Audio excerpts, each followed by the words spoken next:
क्षणभरी आम्ही सोसिले वाईट, क्षणभरी आम्ही सोसिले वाईट, साधिले अवीट निज सुख, सांडी मांडी मागे केल्या भरोभरी, अधिकची परी दुःखाची. तुका म्हणे येणे जाणे नाही आता, तुका म्हणे येणे जाणे नाही आता, राहिलो अनंताची पायी, सांडी मांडी मागे केल्या भरोभरी, अधिकची परी दुःखाची. आता बंधू श्रोतेजन, जे अखंड सावधान, जया सत्री काळाचे ज्ञान, सर्व काळ निराभिमानी. आता बंधू श्री संत सज्जन, जे परमार्थाचे अधिष्ठान, जयाचे निघुय ज्ञान प्रगटे जनी. नरदेह परमार्थी लाविले, तरीच याचे सार्थक झाले, नाही तरी व्यर्थची गेले, नाना आघाते मृत्यूपंथे. सेवे लागी सेवक झालो, सेवे लागी सेवक झालो, लागी सेवक झालो, सेवे लागी सेवक झालो, सेवे लागी सेवक झालो, सेवे लागी सेवक झालो, सेवे लागी सेवक झालो, सेवे लागी सेवक झालो. तुमच्या लागलो निज चरणा, तुमच्या लागलो निज चरणा, अहो स्वामी तुकया देवा, अहो स्वामी तुकया देवा. तुमच्या लागलो चरणा, तुमच्या लागलो निज चरणा, अहो स्वामी तुकया देवा, अहो स्वामी तुकया देवा. सेवेलागे सेवक झालो, तुमच्या लागलो निज चरणा, हे अहो स्वामी तुकया देवा, देवा यावरी नका करबा, हे बा सेवेलागे सेवक झालो, तुमच्या लागलो निज चरणा, हे अहो स्वामी तुकया देवा, यावरी नका अवेरो. सेवे लागे सेवक झालो, तुमच्या लागलो निज चरणा, अहो स्वामी तुकया देवा, यावरी न करावा वेरू. नमो सद्गुरु तुकया ज्ञानदीपा, नमो सद्गुरु सच्चिदानंद रूपा, नमो सद्गुरु भक्त कल्याण मूर्ती, नमो सद्गुरु भास्करा पूर्ण कीर्ती. जयांचे केले आस्मरण, होय सगळ विद्यांचे अधिकरण, तेची बंधू श्रीचरण श्री गुरूंचे, ते नमस्कारोनी आता. क्षणभरी आम्ही सोसिले वाईट, क्षणभरी आम्ही सोसिले वाईट, साधिले अवीट निज सुख, सांडी मांडी मागे केल्या भरोभरी, अधिकची परी दुःखाची.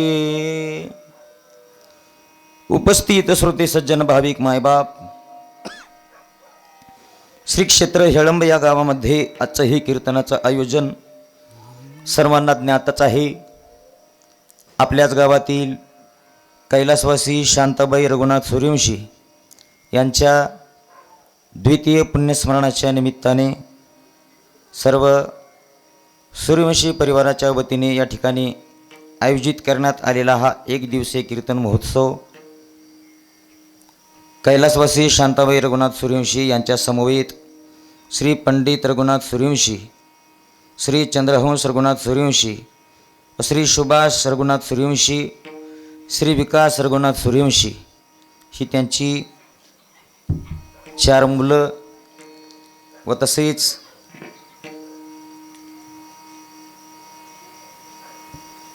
रेणुका रघुनाथ सूर्यवंशी व सुमन सुनील गायकवाड व ब्रुवान शिंदे त्या त्यांच्या 3 मुली व तसेच ज्यांच्या माध्यमातून आजची ही कीर्तनरूपी सेवा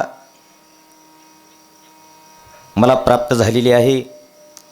परमार्थप्रेमी श्री हरिभक्त परायण प्रशांत भाऊ शिंदे यांच्या माध्यमातून व तसेच आपल्याच गावाशेजारील माझे मित्र श्री हरिभक्त परायण विनायक महाराज यांच्या माध्यमातून व तसेच समस्त सूर्यवंशी परिवाराच्या वतीने मला प्राप्त झालेली ही कीर्तनरूपी सेवा व या सेवेकरता जमलेले सर्व उपस्थित श्रोते सज्जन भाविक मायबाप तुम्हा सर्वांना प्रणाम करतो.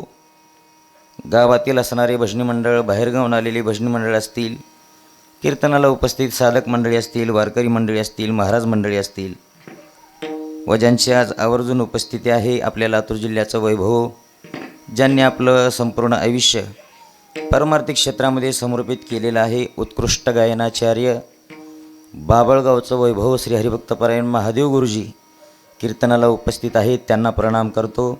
व तसेच त्यांना साथ करणारे श्री हरिभक्त परायण विठ्ठल महाराज आहेत, त्यांनासुद्धा प्रणाम करतो. मृदंगाची साथ करणारे श्री हरिभक्त परायण ज्ञानेश्वर महाराज मोरे बोटकुळकर यांनासुद्धा प्रणाम करतो. व या कीर्तनाची शूटिंग करण्यासाठी आज ज्यांची आवर्जून उपस्थिती आहे, ज्यांचं चॅनल आपल्या वारकरी संप्रदायाचा परिचार पूर्ण महाराष्ट्रामध्ये गेल्या अनेक वर्षापासून करत आहे व जे आडगळीला पडलेले महाराज मंडळी होते त्यांना फोकसमध्ये आणण्याचं काम या नामाच्या गजर चॅनलने केलेलं आहे. त्याचे संचालक श्री हरिभक्त परायण कृष्णाभाऊ व तसेच त्यांचे साथीदार महेश भाऊ उपस्थित आहेत, त्यांनासुद्धा प्रणाम करतो. आदी सर्व जमलेले सर्व उपस्थित श्रोते सज्जन भाविक मायबाप तुम्हा सर्वांना प्रणाम करून कीर्तनरूपी सेवेला आरंभ. विठ्ठल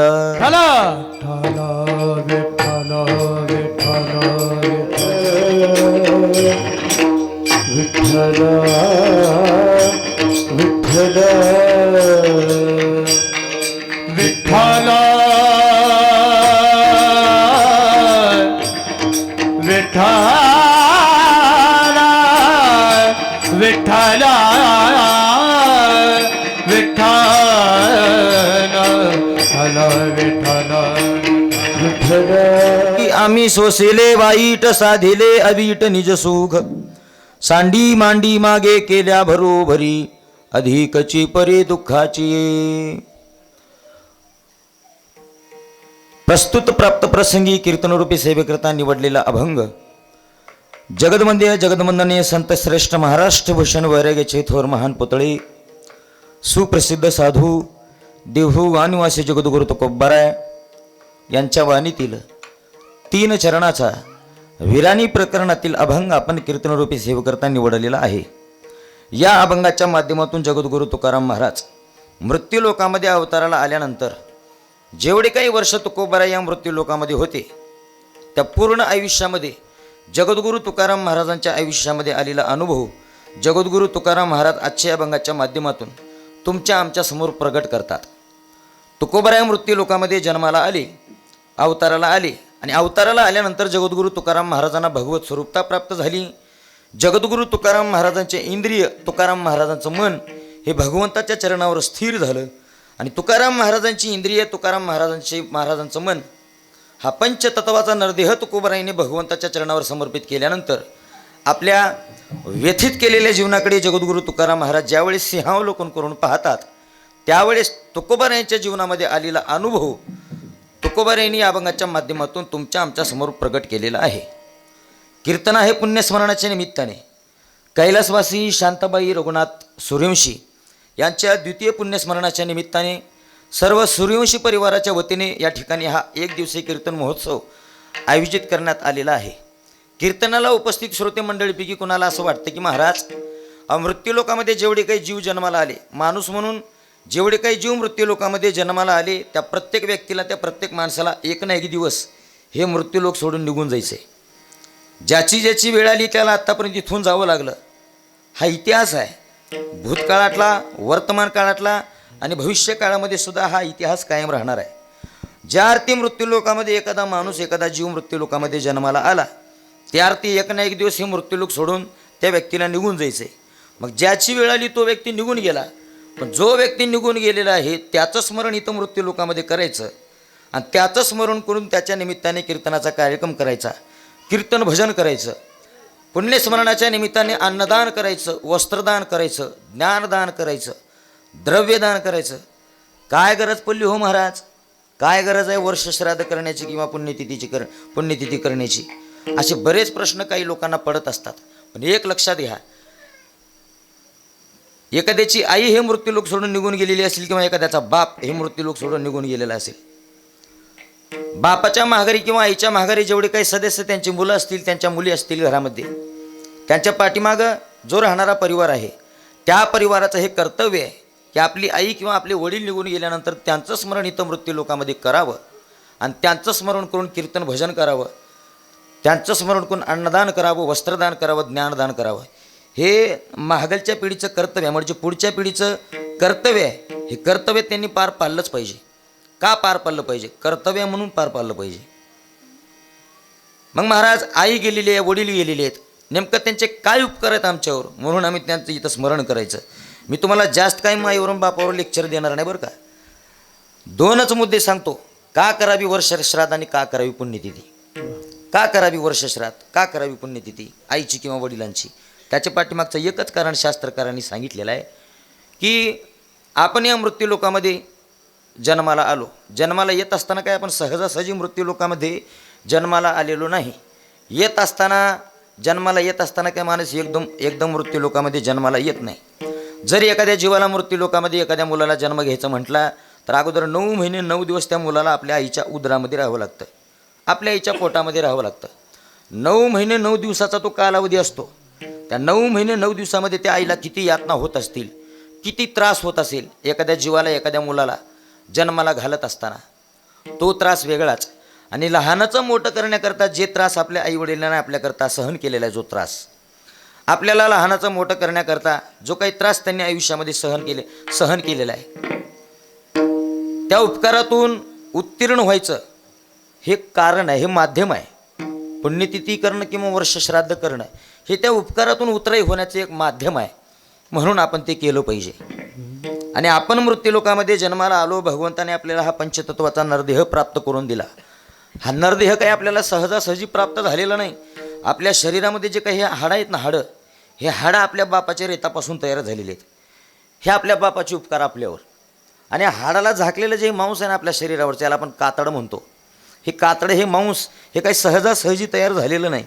आपल्या शरीरावरचं हे मांस, ही त्वचा ही आईच्या रक्तापासून तयार झालेली आहे. हे आपल्या आईचे उपकार आहेत आपल्यावर, उपकार आहेत आपल्यावर. या गोष्टी डोळ्यासमोर ठेवूनच एखाद्याची आई गेलेली असेल, एखाद्याचे वडील गेलेले असतील, पुण्यस्मरण केलं पाहिजे, वर्ष श्राद्ध केली पाहिजे. ठीक आहे महाराज, केलं पाहिजे, परंतु कुठपर्यंत केलं पाहिजे? तोपर्यंत केलं पाहिजे जोपर्यंत आपण आपल्या मायबापाची प्रॉपर्टी खातोय. मी आपण म्हणतोय बरं का, तुम्ही म्हणत नाही. आपण म्हणजे त्याच्यामध्ये मी सुद्धा आलो. कोणी गैरसमज करून घेऊ नाही, सर्वांना विनंती आहे. नाही काही काही लोकांना लय सवय असते, काही बी बोललो की अंगावर ओढून घ्यायची. तसं नाही बरं का. मी आपण म्हणतोय, आपलं कर्तव्य आहे, आपण त्या कर्तव्यातून उत्तीर्ण झालंच पाहिजे. कुठपर्यंत करायची पुण्यतिथी? जोपर्यंत आपण आपल्या मायबापाचं खातोय कमवून ठेवलेलं, तोपर्यंत करायची. हे आपलं कर्तव्य केलं पाहिजे. मग महाराज किती अन्नदान करावं? मी म्हणेन तुम्हाला 1000 माणसाचं अन्नदान करा वर्षाला त्यांच्या निमित्तानं. नाही महाराज, लई झालो, खपत नाही एवढं. ठीक आहे, 1000 नाही तर नाही, कमीत कमी 500 वारकरी तरी त्यांच्या पुण्यस्मरणाच्या निमित्ताने आपण जीव घातले पाहिजेत. हे आपलं कर्तव्य आहे. महाराज ही सुद्धा जरा जडच वाटलाले हो, जड वाटलाले. बरं ठीक आहे, आणखीन 250 कमी करू, 250 वारकरी जीव घाला. नाही महाराज, उगं तुम्हाला बोलायला उभा केले, मग तुम्ही काही बी बोलचाल. बरं ठीक आहे, होत नाही का? होत नाही. मग 100 वारकरी जीव घाला. हां नाही जमत, नको. ठीक आहे, 10 वारकरी जीव घाला. तरी बी महाराज जरा जास्तच वाटलाले हो. ठीक आहे, 5 घाला. होत नाही तेवढं बी, नका घालू 5 बी. उगं वर्षाला त्यांचं स्मरण करून उगं 1 तर वारकरी जीव घाला. महाराज होत नाही, होत नाही म्हणले का आता एकच करायचं. तुमच्याजवळ कोणती नदी आहे? महाराज आम्हाला 1 सुद्धा वारकरी जीव घालणं होत नाही असं जर कोणी म्हटलं तर आपल्या जवळच मांजरा नदी आहे. जास्त काही लांब जायची गरज नाही. घेऊन जावा त्याला उगा गप्पा मारत मारत तिथं पुलावर, आणि पुलावर घेऊन गेल्यानंतर त्या ढकलून बोलत बोलत खाली कुठं नदीत हो. ज्याला आपल्या आईवडिलांचं स्मरण करून एक सुद्धा वारकरी जीव घालणं होत नाही, अशा माणसाला आपण ते केलं पाहिजे, आपलं ते कर्तव्य आहे. त्यांच्या ऋणातून मुक्त व्हायचं हे एकच कार्य आहे. ते कार्य आपण जिम्मेदारी घेऊन पार पाडलं पाहिजे. हा दृष्टिकोन डोळ्यासमोर ठेवून सर्व सूर्यवंशी परिवाराच्या वतीने आजचा हा कीर्तनाचा कार्यक्रम या ठिकाणी आयोजित करण्यात आलेला आहे. आणि त्यानिमित्ताने जगद्गुरू तुकाराम महाराजांच्या गाथ्यातील 3 चरणाचा विराणी प्रकरणातील अभंग आपण कीर्तनरूपी सेव करता निवडलेला आहे. या अभंगाच्या माध्यमातून जगद्गुरू तुकाराम महाराज स्वतःच्या जीवनामध्ये आलेला अनुभव तुमच्या आमच्यासमोर प्रगट करतात. मृत्यू लोकामध्ये 83,99,999 योनी फिरल्यानंतर या मृत्यू लोकामध्ये आपण जन्माला आलो. जन्माला आल्यानंतर जीवनाची वाटचाल करत असताना किंवा जीवन जगत असताना माणसाने किती जरी वस्तू व्यक्ती पदार्थाचा संग केला तर त्या माणसाची त्या वस्तू व्यक्ती पदार्थाच्या माध्यमातून तृप्ती होत नाही. त्या माणसाची इच्छा कुठंतरी शिल्लक राहते. जगद्गुरू तुकाराम महाराजांचं हे मत आहे तुकाराम तुकोबारायांचं. मृत्यू लोकामध्ये जीवन जगत असताना माणसाने किती जरी वस्तू व्यक्ती पदार्थाचा संग केला तर त्या माणसाची त्याच्यातून तृप्ती होत नाही. उदाहरण जर द्यायचं म्हटलं तर एक लक्षात घ्या. मृत्यू लोकामध्ये आपण जन्माला आलो. जन्माला आल्यानंतर जेव्हापासून माणसाला कळायला लागतं चांगलं काय वाईट काय, माणसाने कुठं जावं, माणसाने कुठं जाऊ नये, माणसाने कोणासोबत कसं बोलावं, माणसाने कोणासोबत कसं वागावं, जसं जसं एखादा मुलगा लहानाचा मोठा होईल तसं तसं या सर्व गोष्टी त्याला कळत जातात. आणि एका दिवशी आणखी एका गोष्टीची त्याला अनुभूती येते की या मृत्यू लोकामध्ये जीवन जगत असताना माणसाला जिवंत राहायचं म्हटल्यानंतर माणूस काही उगं जिवंत राहू शकत नाही. माणसाला जिवंत राहायचं म्हटल्यानंतर माणसाला अन्नाची गरज आहे. त्याच्याशिवाय माणूस मृत्यू लोकामध्ये जीवन जगू शकत नाही. हे जेव्हापासून त्याला कळायला लागतं. मग आता एखाद्याला भूक लागलेली आहे, 8 दिवसापासून माणूस उपाशी आहे. बसल्या जागी विचार करतोय माणूस की आपल्याला 8 दिवसापासून भूक लागलेली आहे, किती चांगलं होईल जर आपल्याला 56 पक्वान्नाचं ताट एखादं आपल्याला कोणीतरी आणून देईल आणि आपल्याला अन्न ग्रहण करता येईल. असा विचार जर एखाद्याच्या मनात आला, आपल्याला 8 दिवसापासून भूक लागलेली आहे, पोटामध्ये अन्नाचा कण नाही, आता जर आपल्याला अन्न प्राप्त नाही झालं तर काही क्षणामध्ये आपला जीव जाणार आहे, हे त्याला कळतं. त्याला अन्न पाहिजे. मला एका प्रश्नाचं उत्तर द्या तुम्ही, माणसाला अन्न पाहिजे, बसल्या जागी अन्न भेटेल का माणसाला? नाही भेटणार. माणसाला काय करावं लागेल त्याच्याकरता?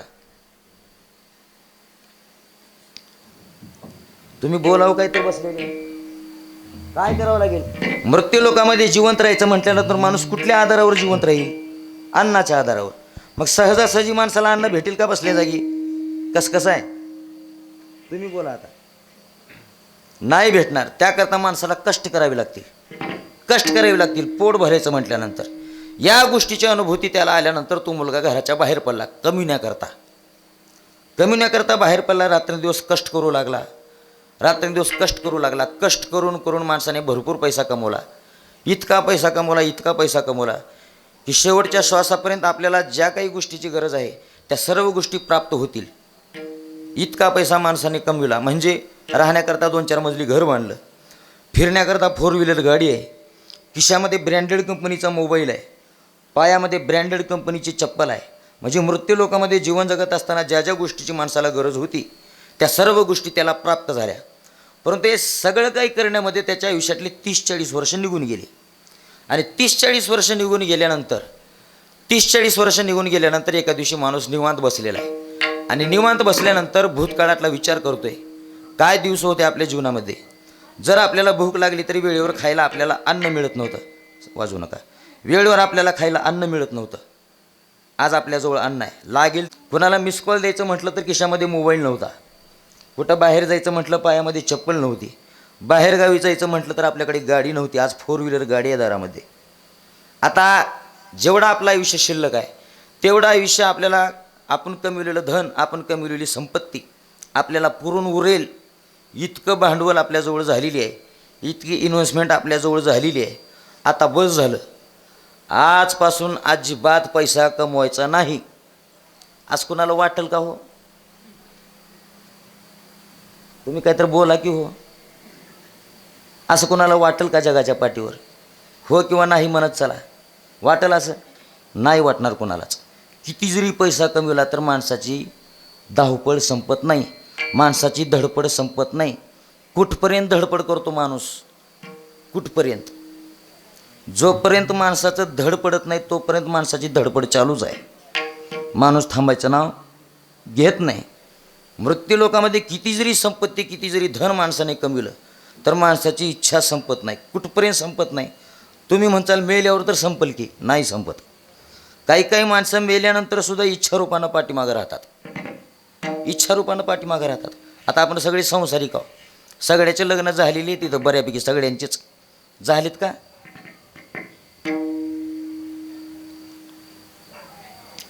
तुम्ही बोलता का मी जाऊ घरला? सांगा. का ब्रह्मचर्य आहे तुम्ही इथं सगळे? लग्न प्रत्येकाचं झालेलं आहे. विढाल विढाल विठ्ठल विठ्ठल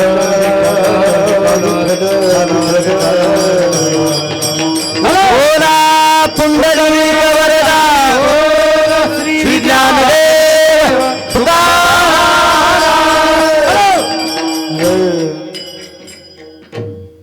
संसारिक माणसं आहोत आपण. कधी भूक संपेल माणसाची?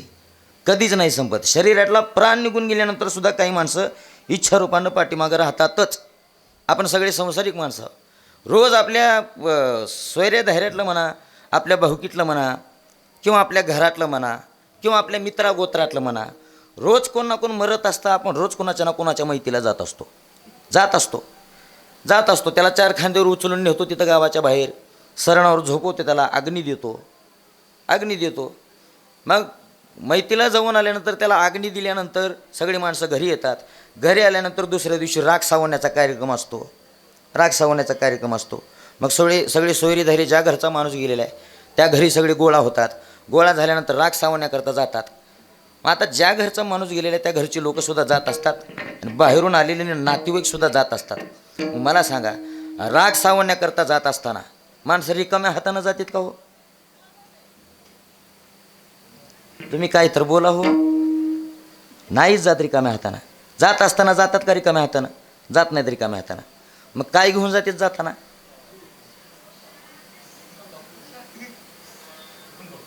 अहो, ज्या घरचा माणूस गेलेला आहे ते माणसं जात असताना रिकाम्या हातानं जात नाहीत. त्याच्या हातामध्ये एखादं ताट किंवा सूप राहते बघा. मग काय राहते त्याच्यामध्ये? तो गेलेला जो माणूस आहे ना त्याला जे जे काही आवडत होतं ते सगळं राहते त्याच्यामध्ये. मग आता आवडी बी न्याऱ्या लोक व्हायच्या. कोणाला काय आवडते गुरुजी? आवडीली न्याऱ्या लोक व्हायच्या. कोणाला चहामध्ये बिस्किट बुडवून खाऊ वाटतंय. मग जर त्या गेलेल्या माणसाला चहा आवडत असला तर चहाचा कप राहते मध्ये, साईडला बिस्किट पुडा राहते. मग कोणाला पार्लेजी, कोणाला 20-20, कोणाला गुड डे. जेस्तीची आवड आहे. आता आवडत राहते, आवडीच्या गोष्टी राहतात. मग ते एक सोबत राहतं. मग कोणाचा तेवढ्यावर बी भागत नाही. कोणाला चहामध्ये नाही, पाण्यात बिस्किट बुडवून खायचा नाद राहते मध्ये सगळं. काही जणांच्या एवढ्यावर बी भागत नाही. कोणाला बिडी फुगाचा नाद राहते. मी काय वेगळं बोलू लागो बाहेरचं? खरं आहे का खोटं आहे मला सांगा? खरं आहे की हो? कोणाला बिडी फुगाचा नाद राहते. बरं, काही नमुने ह्याच्या पुढचे, काही जणांच्या ह्याच्यावर सुद्धा भागत नाही. कोणाला चपटी घ्यायचा नाद राहते.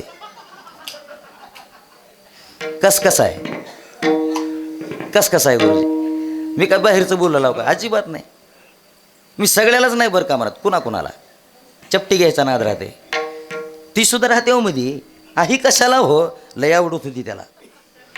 आम्ही सांगितलं त्याला, बाबा घेत जाऊ नको, चांगलं नसते, नको घेत जाऊ, चांगलं नसते शरीरासाठी चांगलं नसते. गेलं ह्याच्या नादातच गेलं. पण जायच्या आधी सगळं दिवाळ काढून गेलं. काय केलं? बापदादीची जमीनसुद्धा ठेवलं नाही त्याच्या नादात. बायकोच्या गळ्यामध्ये फुटका मणीसुद्धा ठेवलं नाही होतं ना. ह्याच्यातच गेलं बघा जाताना. मी सांगतोय कशा करता, त्याला जे काही आवडत होतं ते सोबत असतं जाताना. का तर जो गेलेला माणूस आहे त्याची कुठली इच्छा शिल्लक राहू नये. कुठल्या इच्छारूपानं तो गेलेला व्यक्ती पाठीमागं राहू नये, याच्याकरता माणसं त्याला जे काही गोष्टी आवडत होत्या त्या गोष्टी सोबत घेऊन जात असतात. मी सांगतो कशा करता, जोपर्यंत माणूस जिवंत आहे तोपर्यंत माणसाची धावपळ चालूच आहे. शरीरातला प्राण निघून गेल्यानंतर सुद्धा काही माणसं इच्छारूपानं पाठीमागं राहतात. आणि ज्या माणसाची एखादी इच्छा शिल्लक आहे त्या इच्छेला संत महात्म्यांनी अपूर्णतेचं लक्षण मानलेलं आहे. विठ्ठल विठ्ठल विठ्ठल विठ्ठल विठ्ठला विठ्ठला विठ्ठला विठ्ठला अपूर्णतेचं लक्षण मानलेलं आहे. नेमकं किती पैसा कमविल्यानंतर माणसाची भूक संपेल? नाही संपणार, नाही संपणार. एका पठ्ठ्याचं नाव आपल्या लातूर जिल्ह्याचं नाही, लातूर जिल्ह्याच्या तो नाही, एका पट्ट्याचं नाव आपल्या लातूर जिल्ह्याचं नाही, मराठवाड्याच्या नाही, महाराष्ट्राच्या सुद्धा नाही. एका पठ्ठ्याचं नाव जगाच्या श्रीमंताच्या यादीत गेलं तरीसुद्धा त्याला पैसा हवा हवासाच वाटतो.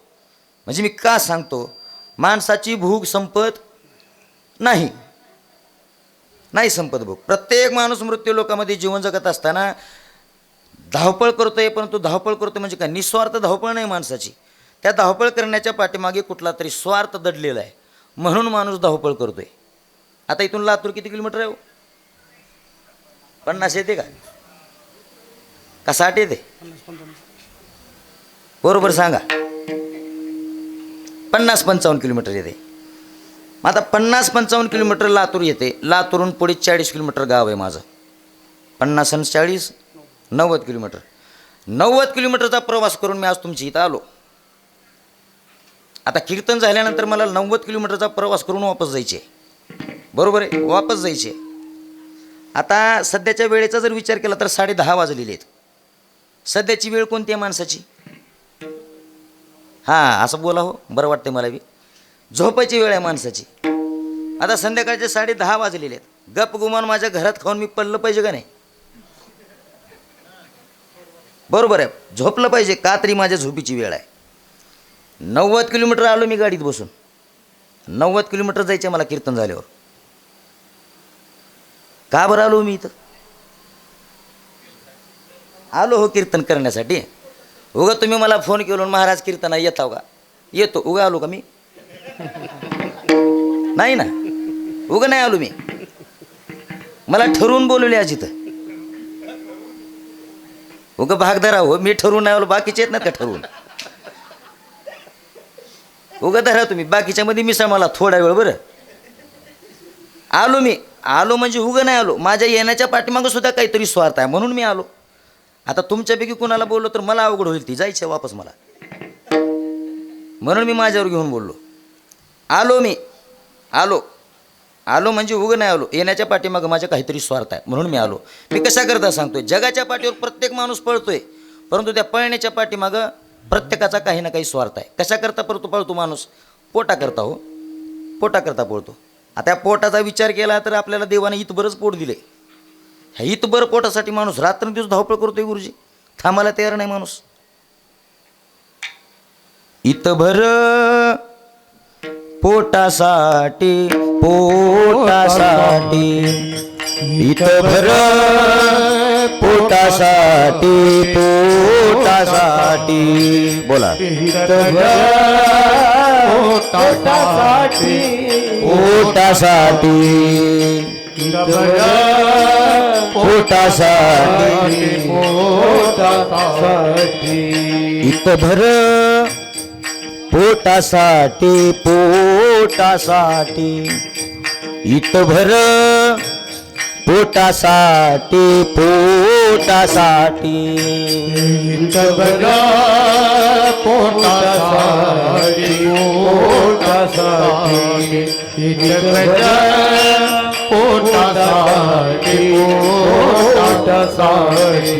पहा केवढी आटा आटी, पहा केवढी आटा आटी, पहा केवढी आटा आटी, पहा केवढी आटा आटी, पहा केवढी आटा आटी, पहा केवढी आटा आटी, पहा केवढी आटा आटी, पहा केवढी आटा आटी.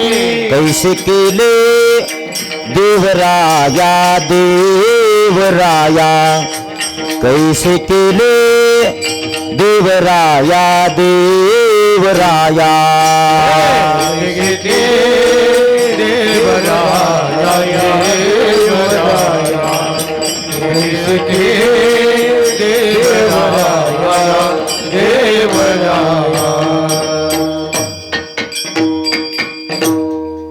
इतभर पोटासाठी पोटासाठी पहा केवढी आटा आटी पहा केवढी आटा आटी पहा केवढी आटा आटी पहा केवढी आटा आटी कैसे केले देवराया देवराया कैसे केले देवराया देवराया.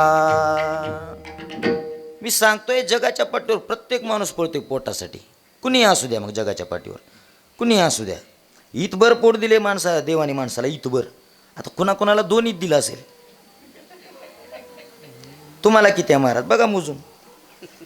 कुणाला 1 ईद दिला असेल कुणाला 2 ईद दिला असेल. पण प्रत्येक माणूस पळतोय पोटासाठी. आता कुणाला कमी खायला कमी लागत असेल कुणाला जास्त लागत असेल तो ज्येष्ठतेचा भाग राहिला.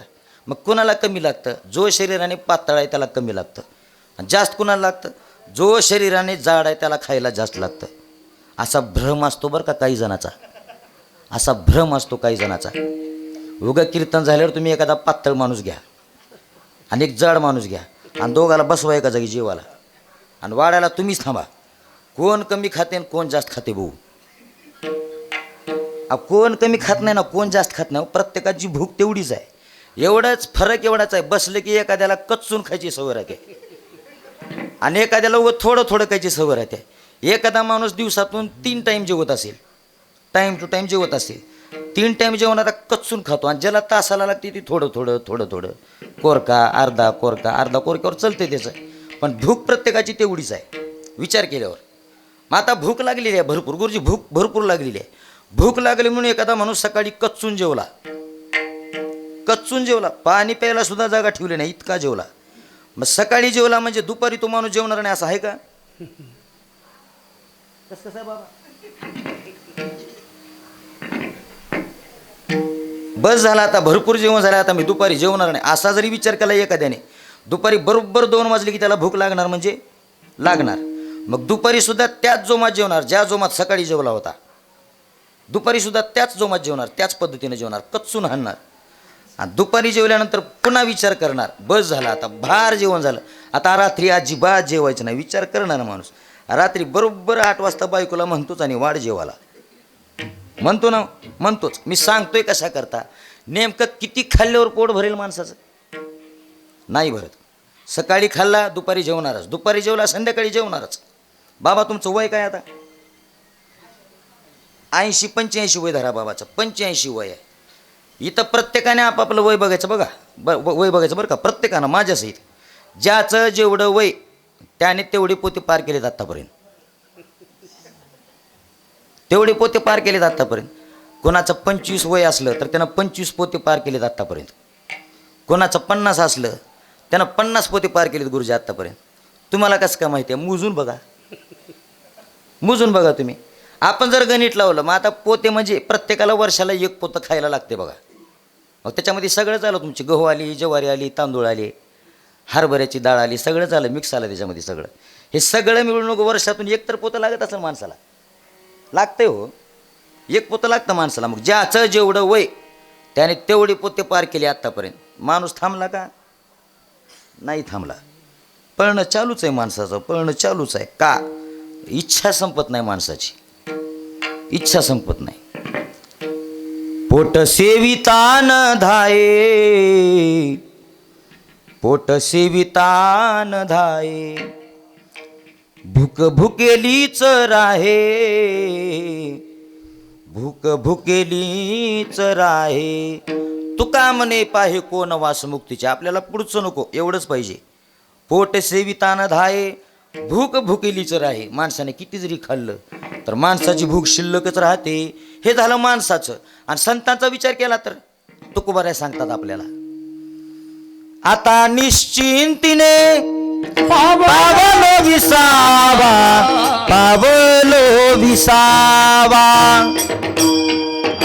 आता निश्चिंतीने पावलो विसावा, पावलो विसावा. आता निशितीने पावलो विसावा, पावलो विसावा. आता निशितीने पावलो विसावा, पावलो विसावा. आता निश्चिंतीने पावलो विसावा, पावलो विसावा. आता निश्चिंतीने पावलो विसावा, पावलो विसावा.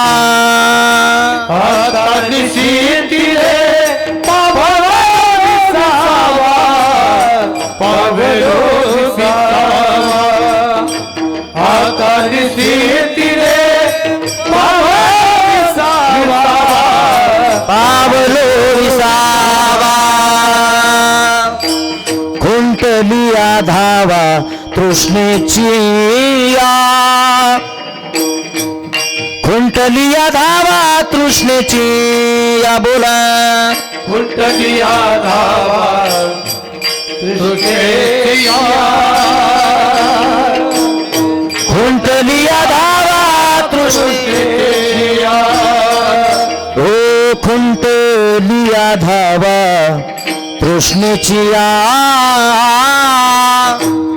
खुंटलिया धावा तृष्णेची या. फुटलिया धावा तृष्णेच्या, फुटलिया धावा तृष्णेच्या. आता निश्चिंतीने पावलो विसावा, पावलो विसावा. आता निश्चिंतीने पावलो विसावा, पावलो विसावा. आता निशितीने पावलो विसावा, पावलो विसावा. आता निशितीने पावलो विसावा, पावलो विसावा. आता निशितीने पावलो विसावा, फुटलिया धावा तृष्णेच्या, फुटलिया धावा तृष्णेच्या. आता निशितीने पावलो विसावा, फुटलिया धावा तृष्णेच्या, फुटलिया धावा तृष्णेच्या. आता निश्चिंतीने पावलो विसावा, खुंटलिया धावा तृष्णेची या.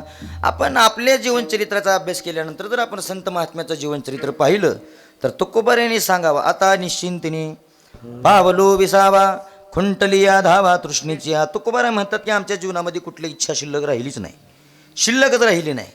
हो, खुंटलिया धावा तृष्णेची या. आमची तृष्णेची धावच संपली म्हणतात तुकोबाराय. महाराज झालं कशामुळे हे तर तुकोबाराय सांगतात आपल्याला. तुकोबाराय सांगतात की जीवनामध्ये मला ज्या साध्यापर्यंत पोहोचायचं होतं त्या साध्यापर्यंत मी पोहोचलो म्हणजे काय झालं तुमच्या जीवनामध्ये. तुकोबाराय सांगतात माझी इंद्रिय, माझं मन भगवंताच्या चरणावर स्थिर झालं. म्हणजे थोडक्यात ज्याकरता मी जीवनामध्ये धावपळ करत होतो त्याच्यामध्ये मला यश मिळालं. म्हणजे काय झालं तर तुकोबारायांना भगवंताची प्राप्ती झाली. तुकोबारायांना भगवंताची प्राप्ती झाली. तुकोबारायांच्या जीवनचरित्राचा विचार केल्यानंतर जर आपण आपल्या जीवनचरित्राचा विचार केला तर तुकोबारायांच्या जीवनचरित्रामध्ये फक्त तुकोबारायांना दोनच इच्छा होत्या पूर्ण आयुष्यामध्ये. दोन इच्छा होत्या तुकोबारायांच्या जीवनामध्ये. पहिली इच्छा मला देव भेटावा आणि दुसरी इच्छा मला एखादा साधक माझ्या जीवनामध्ये मला प्राप्त व्हावा, संत महात्म्याची संगत मला माझ्या जीवनामध्ये प्राप्त व्हावी. या दोनच इच्छा तुकोबारायांच्या जीवनामध्ये, दोनच इच्छा. देवासमोर गेल्यानंतर सुद्धा देवाला हेच मागावं, दुसरं काहीच मागू नये.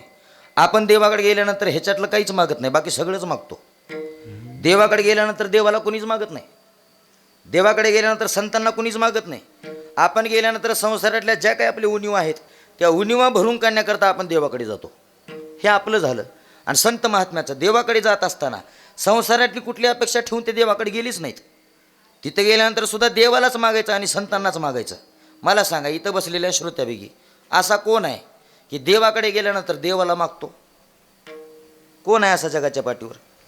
कुणीच नाही हो. आणि जर एखादा असलाच इथं की देवाकडे गेल्यानंतर संसारातलं काही न मागता, देवा अरे तू आम्हाला या मृत्यू लोकामध्ये जन्माला घातलेला आहे, तुझे आनंद उपकार आहेत आमच्यावर.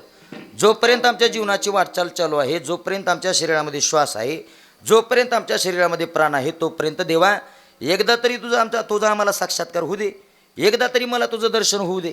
असं कोण म्हणतं हो देवासमोर जाऊन? कुणीच नाही म्हणत. आणि ज्यानं म्हणते त्यानं हात वर करा. कीर्तन झाल्यावर 1 रुपया बक्षीस माझ्याकडून. एवढंच का महाराज? बरं नारळ बी तुम्हालाच.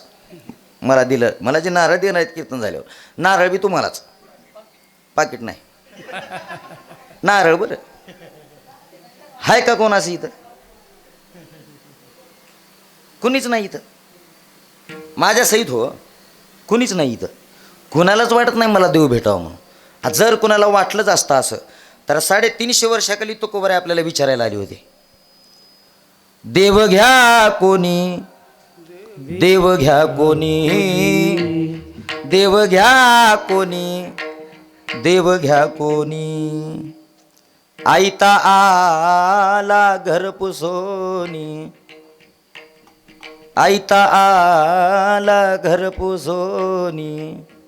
देव न लगे, देव न लगे, देव न लगे, देव न लगे. 350 वर्षाखाली तुकोबाराय टोपल्यामध्ये घेतलं देवाला आणि गेले घरोघरी. का हो तुम्हाला देव पाहिजे का? हो तुम्हाला देव पाहिजे का? त्यावेळेस तुकोबारायांनी म्हणावं, त्यावेळेस समाजाने तुकोबारायांना म्हणावं, महाराज तुमचा देव राहू दे तुमच्या जवळच, काही गरज नाही आम्हाला तुमच्या देवाची.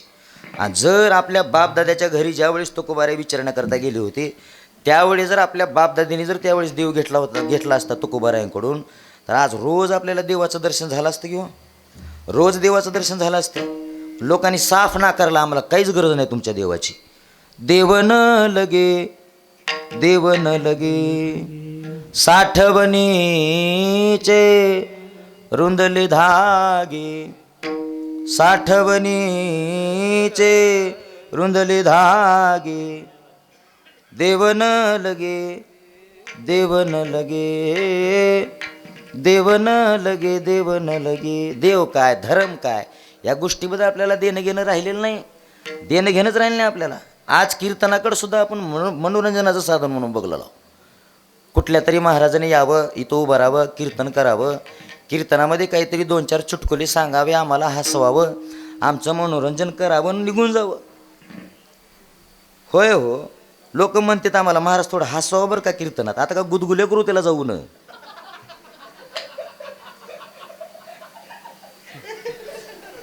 उगाच हसवा का करावं? आता हसवा. आता एखाद्याची हसल्याची इच्छाच नसली तर त्याला का हसवा हो? काय करावं, काय नेमका? का गुदगुल्या करावं का मध्ये काय सोडावं त्याच्या? करावं काय? लोक मध्ये महाराज थोडं हसवावं बरं का. हसवायला काही आता काय महाराष्ट्राच्या हास्याचं तर हसवायला? अरे कीर्तन आहे बाबा, कुठं बी काय बी उग म्हणते लोक, महाराज थोडं हसवा घ्या आम्हाला. आता कीर्तनामध्ये एखादा विनोद जरी केला, काय माणसं हसतच नाही, तुम्ही किती बी करा हसतच नाही. तो हसवलं हसत नाहीत, रडवलं रडत बी नाहीत. म्हणजे कसाला रिस्पॉन्सच नसते त्यांच्याकडून. उग्ग बघत येत तोंडाकडे किती बी वेळ, उग्ग बघत येत, पांढरे डोळे करून बघत येत. त्याला कळ आले म्हणून बी कळत नाही, नाही बी म्हणून काहीच कळत नाही. उग्ग बघत येत आणि बसून उग्ग विचार करत येत मधल्यामध्ये, ह्यानं कुठला असेल? कोण? महाराज हो. ह्याला काय म्हणून आला असेल सूर्यवंशी परिवारानं? ह्याला काय कळ आले का नाही? 11 वाजत आलेत आणि पहिल्या चरणावर यायचे आहे ना. 3 चरणाचा अभंग घेतले, कधी सोडावं एवढा अभंग? तेवढा अवघड बसून विचार करतात. आता कसं हसवावं कसं सांगा? अशी गत झाली आपली. देव काय, धर्म काय, त्या गोष्टीबद्दल देणं घेणंच राहिलं नाही माणसाला. देव धर्म सांदी पडिले सकळ, देव धर्म सांदी पडिले सकळ. विषयी गोंधळ गाजतसे, विषयी गोंधळ गाजतसे. देव धर्म सांदी वा पडिले सकळ, देव धर्म सांदी पडिले सकाळ विषयी गोंधळ गाजतोसे, विषयी गोंधळ गाजतोसे, विषय ओढी भुलले जीव, विषयी ओढी भुलले जीव, आता याची कोण करील कीव, आता याची कोण करील कीव, नुपजे नारायणी भाव,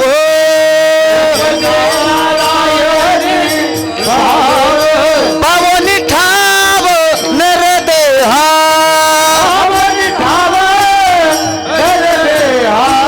पावनी ठाव नरदेहा,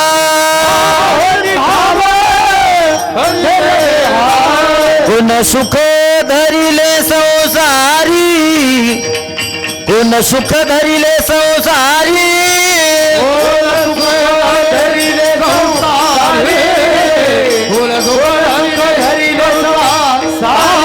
विषय ओढी भुलले जीव, विषय ओढी भुलले जीव,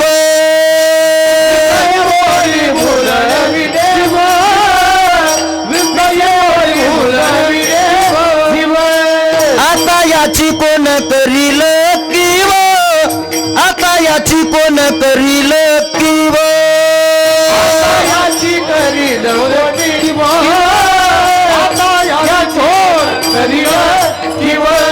नुपजे नारायणी भाव, नुपजे नारायणी भाव,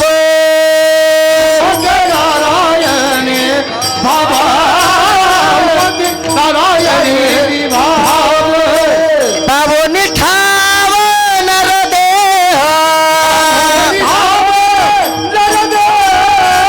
पावनी ठाव नरदेहा, कोण सुख धरिले संसारी, कोण सुख धरिले संसारी, कोण सुख धरिले संसारी, कोण सुख धरिले संसारी, संसारी, कोण सुख धरिले संसारी, सुख धरिले संसारी, कोण सुख धरिले संसारी.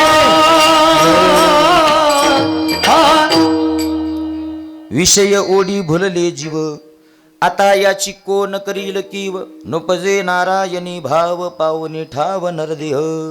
हो, फक्त माणसाला विषयाचं ध्यान लागलेलं आहे, बाकी देव काय धर्म काय त्या गोष्टीबद्दल माणसाला देणे घेणं राहिलेलंच नाही. म्हणून प्रत्येकाला वाटतं कुणालाच देवाची गरज नाही, कुणाला संतांची गरज नाही, असं दाखवतात माणसं त्यांच्या जगण्यातून, दाखवतात. पण तुकोबारायांचा विचार केला तर जीवनामध्ये फक्त दोनच इच्छा.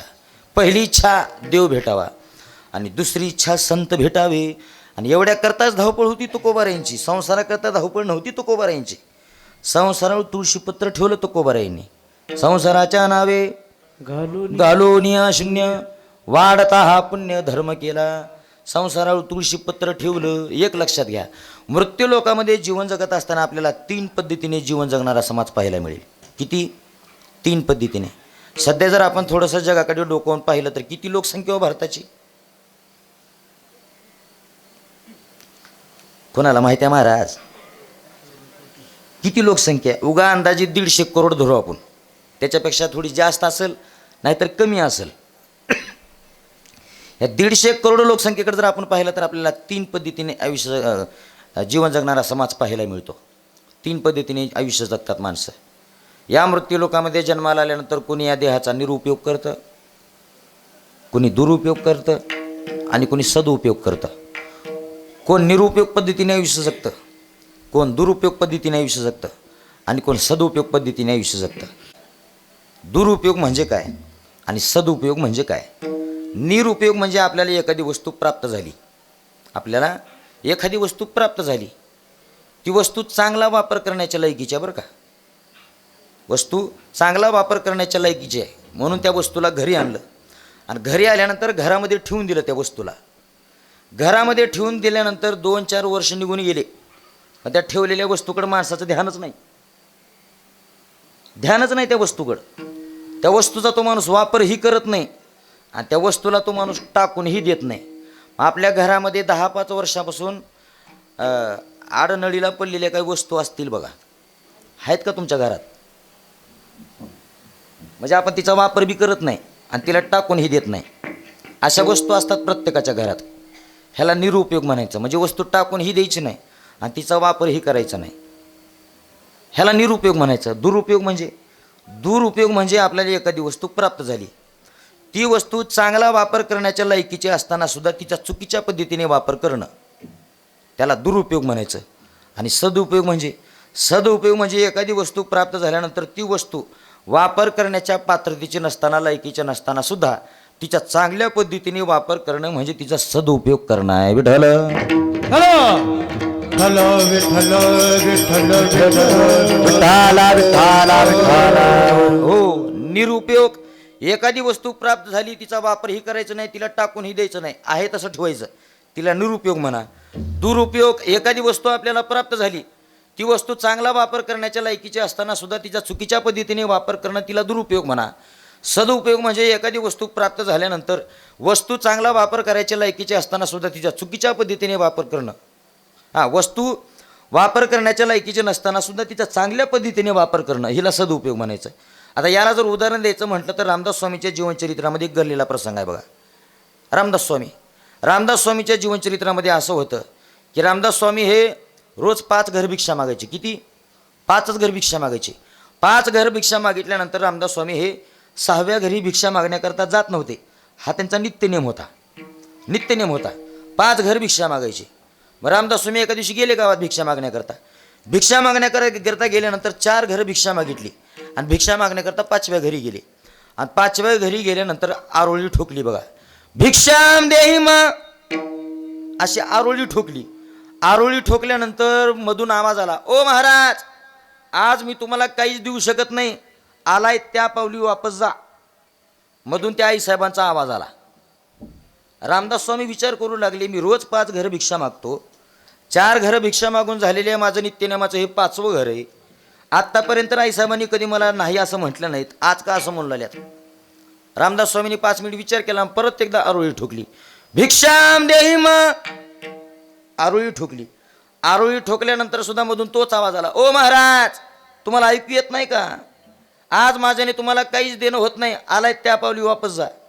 रामदास स्वामी म्हणू लागले, या आईसाहेबांना माहिती आहे, या माऊलींना माहिती आहे, मी रोज 5च घर भिक्षा मागतो आणि 5 वगैरे हेच आहे. आता जर मला आज इथून भिक्षा नाही मिळाली तर माझं पोट भरणार नाही. आईसाहेबांचा हट्ट आहे, त्या आज मला काहीच देणार नाहीत. आणि माझा सुद्धा एक हट्ट आहे, आज मी यांच्याकडून काही ना काही घेतल्याशिवाय इथून जाणारच नाही. रामदास स्वामी सुद्धा थांबली तिथं पायरून. रामदास स्वामींनी सुद्धा माघार घेतली नाही. परत एकदा आरोळी ठोकली. भिक्षाम देहि मा, ठोकली आरोळी. आरोळी ठोकल्यानंतर घरातल्या आईसाहेबांना राग आला. मग घरातल्या आईसाहेब घर सरवत होत्या, शेणानं घर सरवत होत्या. हातामध्ये पोत्र होतं. पोत्र माहिती आहे का तुम्हाला? कसं आहे ते? आत्ताच्या बायाला माहीत नाही हो, जुन्या बायाला माहीत असेल पोत्र. ते घर सारवायचं असते बघा. घर सारवायचं पोत्र होतं. आईसाहेब घर सावरत होत्या. आईसाहेबांना इतका राग आल्या, उठल्या तसंच तन तन तन करत घराच्या बाहेर आल्या. आणि घराच्या बाहेर आल्यानंतर रामदास स्वामीच्या चेहऱ्याकडे बघितले. एकदा बघितल्यानंतर रामदास स्वामीच्या गाडीत बगलाला झोळी होती अडकवलेली. ती झोळी पुडी केली मावशीनं, त्या माऊलीनं, आणि घर सारवत असलेलं पोत्रच टाकलं त्याच्यामध्ये. मागून आणलेली भिक्षा पोत्र टाकलं त्याच्यामध्ये. रामदास स्वामी काहीच बोलले नाहीत. नमस्कार केला. रामदास स्वामी निघून गेले त्यांच्या आश्रमाकडं. आश्रमाकडं निघून गेल्यानंतर रामदास स्वामीचा रोजचा नित्यनेम होता. रोज गेल्यानंतर आश्रमामध्ये मागून आणलेली मधुकरी घ्यायची, जेवण करायचं आणि आराम करायचं. पण त्या दिवशी रामदास स्वामींनी तसं केलं नाही. मग मागून आणलेली जी चांगली चांगली भिक्षा होती ती भिक्षा बाजूला काढली. आणि त्या आईसाहेबांनी जी पोत्र झोळीमध्ये टाकलं होतं ते पोत्र घेतलं रामदास स्वामीने हातामध्ये आणि त्या पोत्र्याला एका स्वच्छ पाण्यामध्ये धुतलं. धुतल्यानंतर तो घाण असणारा कपडा धुवल्यानंतर पांढरा शुभ्र दिसू लागला. मग तो कपडा रामदास स्वामींनी एका दोरीवर वाळू घातला आणि इकडं रामदास स्वामी भोजन करण्याकरता बसले. बसल्यानंतर थोडासा दिवस मावळत आला. आणि जसं इकडे दिवस मावळत आला तसं तसं इकडे आईसाहेब विचार करू लागल्या. आईसाहेबांना पश्चाताप होऊ लागला. इतका मोठा महात्मा माझ्या घरी मधुकरी मागण्याकरता येतो, रोज येतो, कित्येक वर्षापासून येतो. आज मला कोणाचा राग आला होता, काय आला होता काही माहीत नाही. विनाकारण मी माझ्या नवऱ्याचा राग मी यांच्यावर काढले. सकाळी त्यांच्या मालकाचं त्यांचं थोडं खटकलं होतं. मग त्या राग मालक बी न जेवता तनतन करत निघून गेली ती. आणि आता मालकाला तर काही ती म्हणजे मावशी काय आपटू शकत नाही, मारू शकत नाही. रागानं घर सावरत होती मावशी. रागानं बाहेर आलं आणि ते सारवत असलेलं पोत्र, घर सारवत असलेलं पोत्र टाकलं झोळीमध्ये. पश्चाताप होऊ लागला. आज मी एका महात्म्याचा अपमान केलेला आहे, आपल्याला लागलीच लगेच जाऊन महाराजांची माफी मागितली पाहिजे असा विचार करून आईसाहेब घराच्या बाहेर पडल्या. पायामध्ये चप्पल घातली, चप्पल घालून गेले आश्रमाकडे रामदास स्वामींच्या. रामदास स्वामींना हाक मारली. रामदास स्वामी बाहेर आले.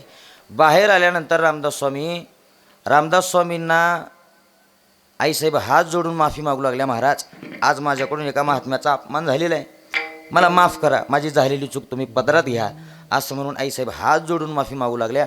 त्यावेळेस महाराज म्हणतात की आईसाहेब, तुम्ही माफी मागण्याची काहीच गरज नाही. का तर माझा रोजचा नित्यनेम असा होता की मी रोज 5 घरी भिक्षा मागून यायचो, मधुकरीचं भोजन करायचो आणि दुपारच्या सत्रामध्ये मी आराम करायचो. पण आज मी आराम नाही केलं. तुम्ही दिलेल्या मधुकरीमुळं मला भगवंताच्या चरणाची सेवा करण्याचं भाग्य प्राप्त झालं. कसं काय हो महाराज? त्यावेळेस महाराजांनी सांगितलं, तुम्ही जे पोत्र टाकलं होतं ते पोत्र मी स्वच्छ पाण्यामध्ये धुतलं. पांढरा शुभ्र कपडा दिसू लागला. मी त्याला वळणीवर वाळू घातलेला आहे. तो पहा कपडा. तो कपडा वाळलेला रामदास स्वामीने हातामध्ये घेतला. त्या कपड्याच्या चिंध्या केल्या आणि त्या चिंध्याच्या वाती तयार केल्या. वाती तयार केल्या आणि वाती तयार करून त्या वातीचा रामदास स्वामींनी देवासमोर दिवा लावला. आईसाहेबांनी रामदास स्वामींनी दोघांनी मिळून दर्शन घेतलं. आईसाहेब निघून गेल्या. दृष्टांत संपला, सिद्धांत घ्या. मी सांगतोय कशा करता. एखादी वस्तू प्राप्त झाल्यानंतर ती वस्तू चांगला वापर करण्याच्या लायकीची नसताना सुद्धा तिचा चांगल्या पद्धतीने वापर करणं म्हणजे तिचा सदुपयोग करून घेणं. विठ्ठल विठ्ठल विठ्ठल विठ्ठल विठ्ठल सदुपयोग करून घेणं. त्याच पद्धतीने संत महात्म्यांनी केलं बघा. जगद्गुरु तुकाराम महाराजांनी केलं. मी सांगतोय कशा करता. वापर चांगला वापर करायच्या लायकीचं ते पोत्र नसताना सुद्धा रामदास स्वामींनी तिचा चांगल्या पद्धतीने वापर केला. पण इतका अनमोल किमतीचा नरदेह आपल्याला मिळालेला आहे. याचा आपण सदुपयोग करून घेत नाही. काही माणसं याचा निरुपयोग करतात, काही माणसं याचा दुरुपयोग करतात, परंतु याचा सदुपयोग कुणी करत नाही बघा. कुणी करत नाही. परंतु संत महात्म्यांनी केला. जीवनामध्ये आल्यानंतर संत महात्म्यांनी त्या पद्धतीचं जीवन जगलं. परंतु त्या पद्धतीने जीवन जगत असताना म्हणजे चांगलं जीवन जगायचं म्हटल्यानंतर माणसाला जीवनामध्ये आल्यानंतर संघर्ष करावा लागतो बरं का. हे सुद्धा तितकंच खरं आहे.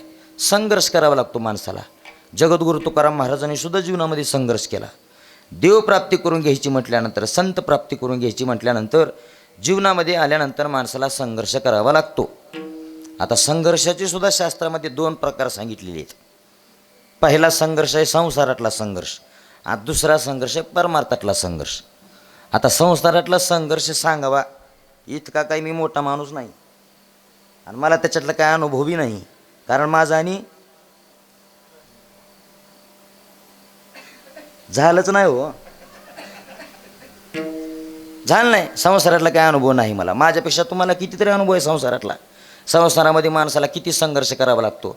कुटुंब सांभाळण्याकरता, स्वतःला सांभाळण्याकरता, बाहेर लोकांसोबत किती संघर्ष माणसाला करावा लागतो दिवसभर. ह्याची टोपी त्याला, त्याची टोपी त्याला, त्याची टोपी त्याला. संध्याकाळ झाली की म्हणा सगळ्याच्या टोप्या आपल्याला. ही थोडा संघर्ष आहे का जीवनातला? लय संघर्ष आहे. किती खटाटोप करतो माणूस घर चालवण्याकरता किती खटाटोप करतो. हे संसारातला संघर्ष आहे हो. दिवसभर उठावं, ह्याला तोंड द्यावं, त्याला तोंड द्यावं, सकाळी उठल्यापासून संध्याकाळपर्यंत. कुठपर्यंत? फक्त संध्याकाळपर्यंत.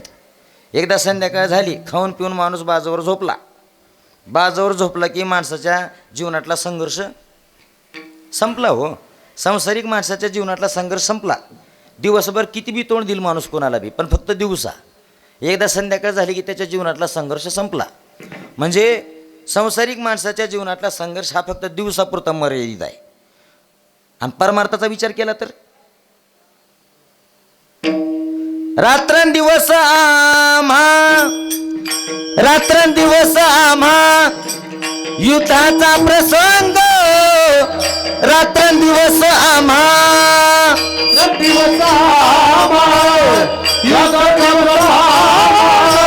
रात्र दिवस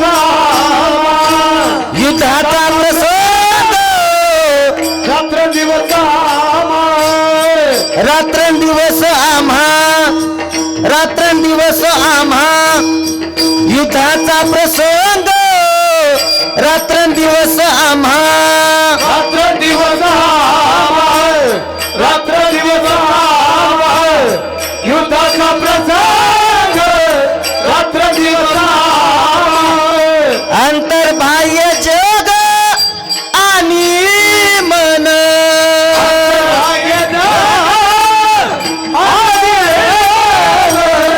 अंतर्बाह्य जग आणि मन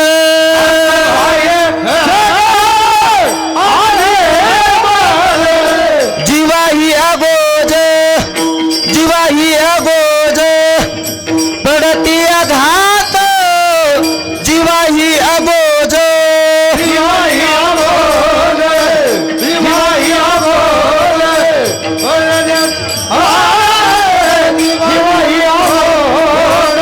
रात्रंदिवस आम्हा युद्धाचा प्रसंग अंतर्बाह्य जग आणि मन अंतर्बाह्य जग युद्धाचा प्रसंग अंतर्बाह्य जग आणि मन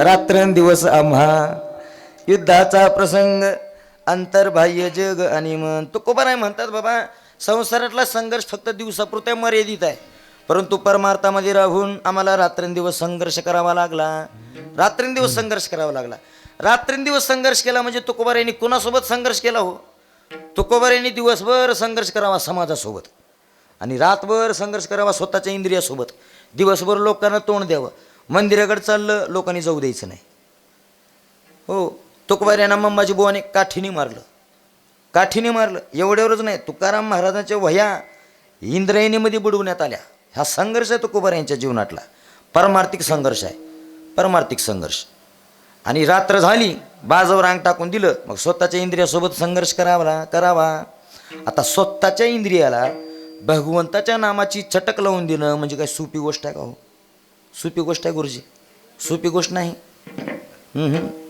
आता मी इथं उभारून कीर्तन करू लाव 11:15 वाजलेत झाला 15 मिनिटात आपल्यापाशी उगा इकडून एखादं कुत्रं जाऊ द्या असं भुकत पलीकडं मोकळंच राहणं आहे सगळं महाराजाकडे कोणच बघत नाही तिकडं बघतात सगळे कोणाकडं बोला किंवा हां महाराजाकडे बघत नाहीत का तर माणसाची इंद्रियच माणसाच्या ताब्यात नाहीत इंद्रियच ताब्यात नाहीत डोळे ताब्यात नाहीत हात ताब्यात नाहीत पाय ताब्यात नाहीत ज्याला जसं जगू वाटेल तसं जगलं आहेत माणसं ज्याला जसं जगू वाटेल तसं हे सगळं झालं आणि या सगळ्या इंद्रियाचा बॉस आहे आपलं मनसुद्धा आपल्या ताब्यात नाही मनसुद्धा तुकोबारीने वर्णन करावं मनाचं किती चंचल आहे मन काय काय करीतो या मना परीन ऐकेची नारायणा करुणे त्याची करी विवंचना नेनो पतनाने अधरिले भलती असवे धावे सैराट पिक्चर नाही बरं भलती असवे धावे सैराट वाट आड वाट दरे दर कूट वाट आड वाट दरे दर कूट न विचारी काही कुडे कपट न विचारी काही कुडे कपट भाव बळकट मांडियला भलती असवे धावे सैराट हो भलती असवे धावे सैराट हा स्वभाव आहे माणसाचं मन एका जागी स्थिर राहत नाही आत्ता मन इथं आहे तर पुन्हा लगेच बसल्या जागी कुठं तर दुसरीकडे जाते आता अर्ध्याच्या वर लोक इथं असे असतील कीर्तनात ध्यान नसेल तेव्हा भूक लागली तिकडं ध्यान असेल काही जणाचं, कोणाला भूक लागली रे. म्हणजे माणसं कीर्तनात सुद्धा नीट बसत नाहीत, मन स्थिर राहत नाही माणसाचं. आता इतक्या अवघड जड मनाला एका जागी स्थिर करणं सोपी गोष्ट आहे? नाही सोपी गोष्ट. म्हणून तुकोबाराय संघर्ष करायचे मनासोबत, इंद्रियासोबत, डोळ्यासोबत, कानासोबत, हातासोबत संघर्ष करावा, इंद्रियाला उपदेश करावा. घेई घेई माझे वाचे वाचे, घेई घेई माझे वाचे, गोड नाम विठोबाचे, गोड नाम विठोबाचे, विठोबाचे. डोळे तुम्ही घ्या रे सुख, पहा विठोबाचे मुख. हो तुम्ही ऐका रे कान, माझ्या विठोबाचे गुण. मनात येते धाव घे, राहे विठोबाची पायी. दिवसभर संघर्ष करावा समाजासोबत, रात्रभर संघर्ष करावा इंद्रियासोबत. समाजाला थोडंसं दुर्लक्ष केलं तुकाराम महाराजांनी, त्यांच्याकडे लक्ष दिलं नाही. कोणी निंदा कोणी वंदा, आमचा स्वहिताचा धंदा, नाही कुणाची गरज, आम्ही भजो पंढरीराज. तुकोबारायांनी थोडंसं समाजाला बाजूला ठेवलं, स्वतःच्या इंद्रियासोबत संघर्ष केला. इतका संघर्ष केला की एक दिवस तुकाराम महाराजांनी स्वतःच्या इंद्रियाला भगवंताच्या नामाची चटकच लावून दिली. लांचावले मन लागली से गोडी, ते जीवे न सोडी ऐशी झाली. हो आता दृष्टी पडे ऐसाची तू राही, जो मी तुझं पाहे पांडुरंगा. तुकोबारायांनी संघर्ष केला कशा करता, तर भगवंताची प्राप्ती करून घेण्याकरता. एक दिवस तुकाराम महाराजांना त्या संघर्षामध्ये विजय प्राप्त झाला. म्हणजे काय झालं, तर भगवंताची प्राप्ती झाली. तुकोबारीने अगोदर देवाची वाट पाहिली. कै हे बिरडे भेटेल, कै तो स्वामी भेटेल, युगाहुनी वडील निमिषमानी. भगवंताची वाट पाहिली, येणाऱ्या जाणाऱ्याला विचारलं, पुसावेसे हेची वाटे, जे जे भेटे तयासी, देव कृपा करील मज काय लाज राखील. येणाऱ्या जाणाऱ्याला विचारलं. एक दिवस तुकोबारायांना भगवंताची प्राप्ती झाली. भगवंताची प्राप्ती झाल्यानंतर तुकाराम महाराजांनी आपले इंद्रिय, आपलं मन भगवंताच्या चरणावर स्थिर केलं. आणि स्थिर केल्यानंतर मग आपल्या व्यथित केलेल्या जीवनाकडे तुकोबाराय सिंहावलं करून पाहतात. तुकोबारायांकडे काही याचक येतात आणि महाराजांना विचारतात, महाराज इतक्या कमी कालावधीमध्ये तुम्ही भगवंताची प्राप्ती करून घेतली, भगवंताची प्राप्ती करून घेण्याकरता किंवा तुमचे इंद्रिय, तुमचं मन भगवंताच्या चरणावर स्थिर करण्याकरता तुम्ही जीवनामध्ये संघर्ष केला म्हणे, तुम्ही जीवनामध्ये संघर्ष केला म्हणे. तुकोबारायांनी म्हटलं, हो बाबा मी संघर्ष केला. मग तुम्ही किती संघर्ष केला, त्याचं काहीतरी गणित असेल ना. मग तुकोबारायांनी ते गणित सांगितलं. चल बर आम्ही वापे सोचले वाईट, चल बर आम्ही सोचले वाईट, क्षणभर आम्ही सोचले वाईट, क्षणभर आम्ही सोचले वाईट, क्षणभर आम्ही सोचले वाईट, क्षणभर आम्ही सोचले वाईट, क्षणभर आम्ही सोचले वाईट, क्षणभर आम्ही सोचले वाईट. साथी जन बिटा नीत सुख, साथी अभिठ निज सुख, साधीने अभिठ निज सुख, साधीने अभिठ निज सुख, साधीने अभिठ निज सुख, साधीने अभिठ निज सुख,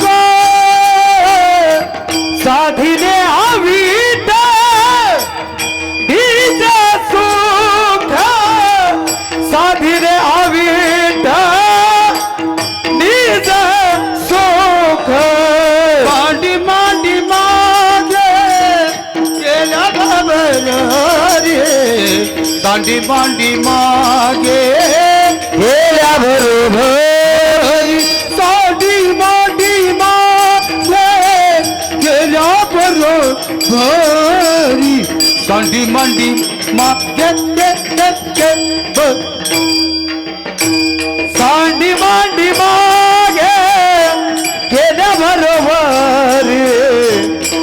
दांडी मांडी मागे केल्या बरोबर दांडी मांडी मागे केल्या बरोबर दांडी मांडी मागे केल्या बरोबर हे क्षणा बरे आम्ही हो दोतीने वाईट साधीने आवीत हो साधीने आवीत निज चूक क्षणभर आम्ही स्वतीने वाईट साधीने आवीत साधीने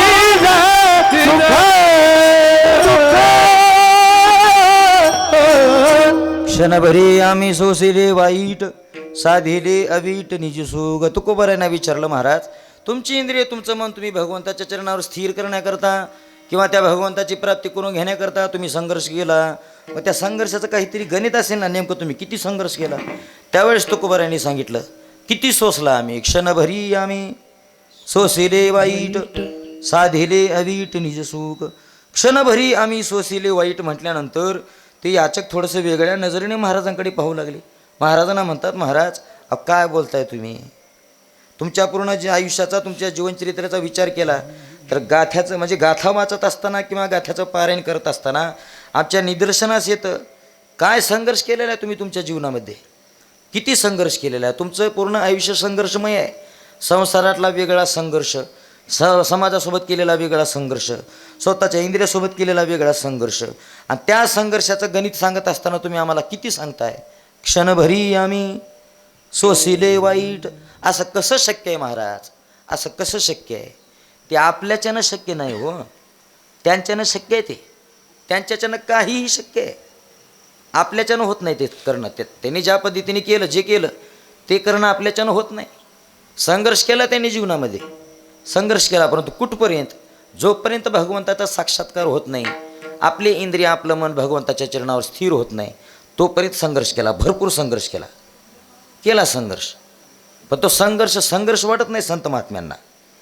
म्हणून तुकोबाराय म्हणतात, क्षणभरी आम्ही सोसिले वाईट साधिले अवीट निज सुख. कुठपर्यंत संघर्ष केला, भगवंताची प्राप्ती होईपर्यंत. किती केला तुकोबाराय स्वतः सांगतात. पण तुकोबारायांचं पूर्ण आयुष्य पाहिलं तर संघर्षमय आयुष्य आहे. हाच फरक आहे आपल्यामध्ये आणि संत महात्म्यामध्ये, हाच फरक आहे. संत महात्म्याने सुद्धा परमार्थ केला, आपण सुद्धा परमार्थ करतोय. संत महात्म्याने ज्या पद्धतीने भगवंताची साधना केली त्याच पद्धतीने आपण करतोय. फक्त त्यांच्यामध्ये आणि आपल्यामध्ये साम्य आहे. भगवंताची साधना करत असताना त्यांच्या अंतःकरणामध्ये जो भाव होता तो भाव आपल्या अंतःकरणामध्ये नाही. म्हणून आत्तापर्यंत आपल्याला देव मिळालाही नाही आणि आत्तापर्यंत आपल्याला देव कळाला सुद्धा नाही. परमार्थिक वाटचाल करत असताना तुकोबारायांनी टनाने परमार्थ केला. टनाने, माझी भाषा कळते का बघा. टनाने परमार्थ केला संत महात्म्याने परमार्थ करत असताना. परंतु समाजासमोर मांडत असताना छटाकाने मांडला. आपलं डोकं न्यागरत चालते. परमार्थ करत असताना आपण छटाकाने परमार्थ करतो आणि समाजासमोर मांडत असताना आपण टनानं परमार्थ मांडला लाव. आपली भाषा कळते का बघा माझी. टनानं परमार्थ मांडला लाव. हा फरक आहे आपल्यामध्ये आणि त्यांच्यामध्ये. आता बघा 11:15 वाजलेत. आणखी जर 10-15 मिनिट जर मी घेतलो कीर्तनाला, लगेच बोट मोडाय चालू करतात बसलेले लोक. काही ह्याला काय टाईम वेळ काय कळला का नाही, ह्याला जायचं का नाही वापस. हे आपला परमार्थ आहे. आपलं वेळेवर आहे, वेळेवर आहे आपलं. 9 ते आ करा इथवरच आहे आपलं. 9 ते आ करा तिथवरच आहे आपलं. 11 वाजले रिवर्स घेर पल्लाच म्हणून समजा, पल्लाच म्हणून समजा रिवर्स घेर. पण तिथे वेळेचं भान नव्हतं तुकोबारायांना. हां वेळेचं भानच नव्हतं. हो, विषयी विसर पडिला निशेष अंगी ब्रह्मरस ठसावला. काय झालं, शिंक जांभळी खोकला. इतकाच वेळ वाया गेला त्यांच्या जीवनातला. माझी मज झाली अनावर वाचा, छंद या नामाचा घेतला असे. ही परिस्थिती झाली तुकाराम महाराजांच्या जीवनातली, तुकोबारायांची. आणि असा असताना सुद्धा शिंक जांभळी खोकला एवढाच वेळ वाया गेला. तर तेच तुकोबाराय देवासमोर जाऊन देवालाच म्हणतात, मितवा नाता अपराधी कर्महीन मतिमंद बुद्धी, तुझ म्या आटविले नाही कधी. वाचे कृपानिधी माये बापा, नाही ऐकले गायले गीत, धरली लाज सांडिले हित, नावडे पुराण बैसले संत, केली बहुत परनिंदा, नाही केला करविला परोपकार, नाही दयाली पीडिता पर, करुणे तो केला व्यापार, वाहिला भार कुटुंबाचा, नाही केले तीर्थाचे भ्रमण, पाडिला पिंड कर चरण, नाही संत सेवा घडले दान, पूजा अवलोकन मूर्तीचे, असंग संग घडले अन्याय, बहुत अधर्म उपाय, नकळे हित करावे ते काय, नये बोलू आठवते. तुकोबार आहे स्वतःलाच अपराधी म्हणून घेतात, स्वतःलाच कर्महीन म्हणून घेतात. कोणते तुकोबार आहे? तेच तुकोबार आहे ज्यांची वाचा अनावर झाली होती. माझी मज झाली अनावर वाचा, छंद या नामाचा घेतलासे. तेच तुकोबार आहे देवासमोर बरोबर म्हणतात, तुझ म्या आठविले नाही कधी, वाचे कृपानी दे माय बापा, या वाचेने मी तुला कधीच आठवलं नाही म्हणतात तुकोबार आहे. मग हा फरक आहे आपल्यामध्ये आणि संतांमध्ये. परमार्थ करत असताना टनानेच केला, पण समाजासमोर मांडत असताना छटाकाने मांडला. हा फरक आहे. म्हणून त्यांचं गणित आपल्याला कळत नाही. आपण तिकडे डोकं बी लावायचं नाही जास्त. त्यांनी आपल्याला करा म्हटले ना, करायचं. मग त्या आपल्या दृष्टीमध्ये चुकीचं असेल नाही तर योग्य असेल. आपल्याला तुकोबारांनी सांगितले म्हणून ती गोष्ट करायची, आणि तेच केलं तुकाराम महाराजांनी. हो, संघर्ष केला आणि एक दिवस त्या संघर्षामध्ये तुकोबारांना विजय प्राप्त झाला. म्हणजे तुकाराम महाराजाचे इंद्रिय आणि तुकाराम महाराजाचं मन हे भगवंताच्या चरणावर स्थिर झाल्यानंतर त्या भगवंताच्या चरणाजवळ जे सुख आहे त्या सुखाची अनुभूती तुकाराम महाराजांना आली.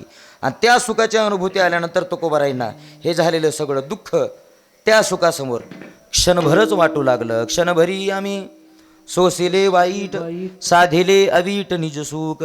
त्या अवीट म्हणजे कधी न विटणाऱ्या सुखाची, कधी नष्ट न होणाऱ्या सुखाची प्राप्ती तुकोबारांना झाली. ठीक आहे महाराज, तुम्हाला भगवंताच्या चरणाजवळच्या सुखाची अनुभूती आली, त्या अनुभूतीसमोर तुम्हाला हे झालेलं दुःख क्षणभरच वाटू लागलं. ठीक आहे, परंतु हे सर्व काही करण्याकरता आणखीन तुम्हाला काय काय करावं लागलं? सांडी मांडी मागे केल्या बरोबरी, सांडी मांडी मागे केल्या बरोबरी, सांडी मांडी मागे केल्या बरोबरी, सांडी मांडी मागे केल्या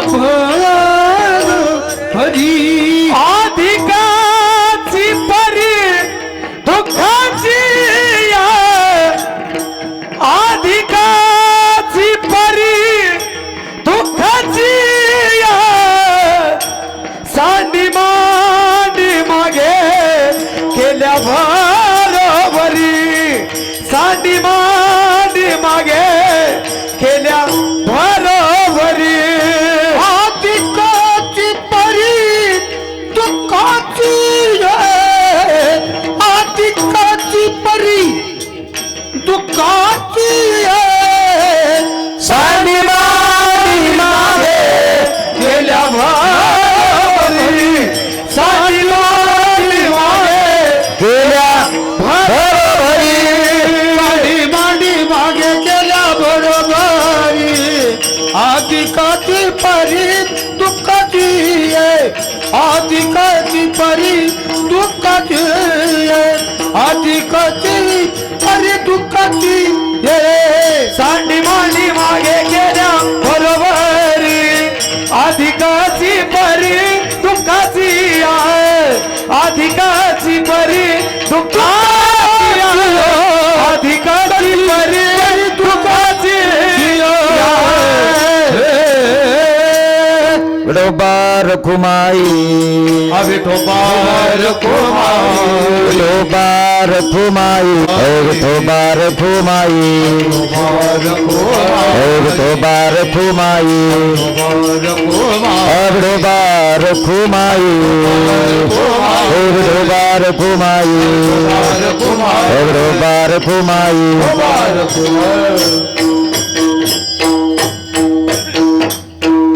क्षणभरी आम्ही सोसेले वाईट, साधिले अवीट निज सुख, सांडी मांडी मागे केल्या भरोभरी, अधिकची परी दुःखाची.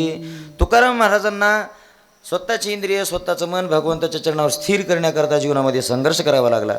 संघर्ष केला तुकोबारायांनी, त्या संघर्षामध्ये विजय मिळवला.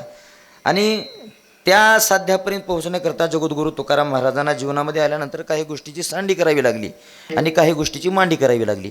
सांडी म्हणजे काही गोष्टीचा त्याग करणं, आणि मांडी म्हणजे काही गोष्टीचा स्वीकार करणं. सांडे म्हणजे तुकाराम महाराजांनी कोणत्या कोणत्या गोष्टीचा त्याग केला. तुकोबारायांनी संसाराचा त्याग केला, तुकाराम महाराजांनी समाजाचा त्याग केला, तुकाराम महाराजांनी अहंकाराचा त्याग केला, ममतेचा त्याग केला. तुकाराम महाराजांनी निळोबाऱ्या वर्णन करतात बघा. प्रपंच रचना सर्व ही भोगुनी त्या गेली, अनुतापाची ज्वाळी देहबुद्धी हरवली, वैराग्याची निष्ठा प्रगटुनी दाखविली, अहंता ममता दौडोनी निज शांती वरली. दौडुनी म्हणजे त्याग करणे, अहंता म्हणजे अहंकार, ममता म्हणजे माया, मायेचा त्याग केला, अहंकाराचा त्याग केला, संसाराचा त्याग केला तुकोबारायांनी.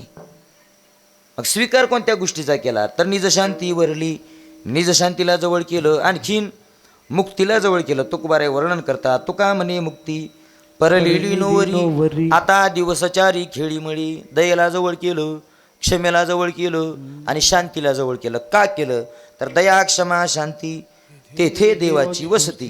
म्हणून तुकोबारायांनी दयेला जवळ केलं, क्षमेला जवळ केलं आणि शांतीला जवळ केलं. अशी काही सांडी आणि काही मांडी तुकोबारायांना जीवनामध्ये आल्यानंतर करावी लागली. मग तुकोबाराय सुद्धा आपल्याला सांगतात, नाथ महाराज सांगतात, नामदेवराय सांगतात, ज्ञानोबाराय सांगतात. वारकरी संप्रदायामध्ये जेवढे काही संत महात्मे होऊन गेले त्या प्रत्येक संत महात्म्याने आपल्याला ग्रंथाच्या पुराणाच्या शास्त्राच्या माध्यमातून उपदेश केलेला पाहायला मिळतो. नाथबाबा सुद्धा बोलतात बघा. जया परमार्थाची चाड तिने सांडावेली गाड, धरोनी भजनाची चाड नित्य नेमे आदरे, नित्य नेमे आदरे. इथं सुद्धा शब्द आलेला आहे बघा. सांडी मांडी परते टाकी, वासुदेव नाम घोकी, मोक्ष येईल सुखी, नाम स्मरता आदरे. असं काही गोष्टीचा त्याग आणि काही गोष्टीचा स्वीकार जगद्गुरु तुकाराम महाराजांनी आपल्या जीवनामध्ये केला. मग याचा परिणाम काय झाला तुकोबारायांच्या जीवनावर? तुकोबारायांनी सांगितलं बघा. तुका म्हणे येणे जाणे नाही आता, तुका म्हणे येणे जाणे नाही आता, तुका म्हणे येणे जाणे नाही आता, तुका म्हणे येणे जाणे नाही आता, तुका म्हणे येणे जाणे नाही आता, तुका म्हणे येणे जाणे नाही आता, तुका म्हणे येणे जाणे नाही आता, तुका म्हणे येणे जाणे नाही आता. राहिलो वनंताची पायी, राहिलो वनंताची पायी, सांडी मांडी मागे केल्या बरोबरी, सांडी मांडी मागे केल्या बरोबरी. राहिलो राहिलो ताटे पायी, सांडी मांडी मागे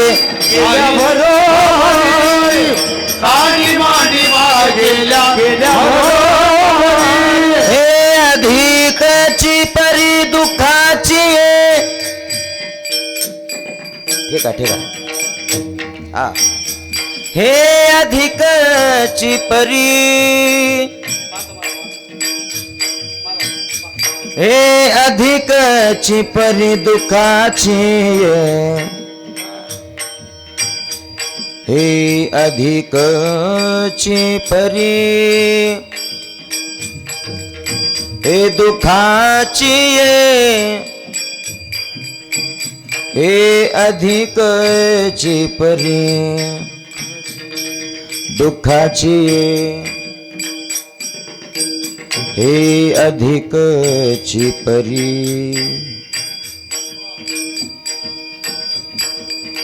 अधिकची परी दुःखाची.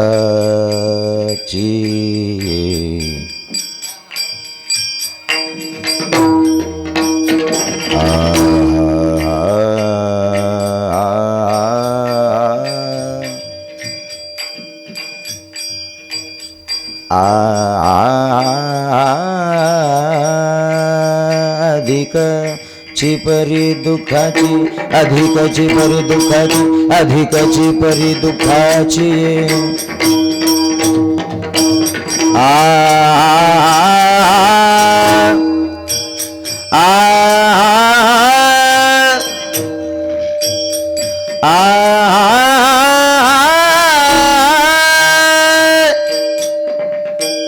आ आ आ अधिकाची परी दुःखाची ये अधिकाची परी दुःखाची ये अधिकाची परी दुःखाची ये आदिकाची परी दुःखाची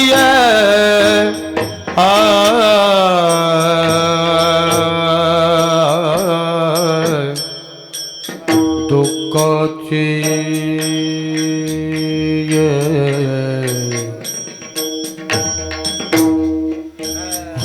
दुःखाची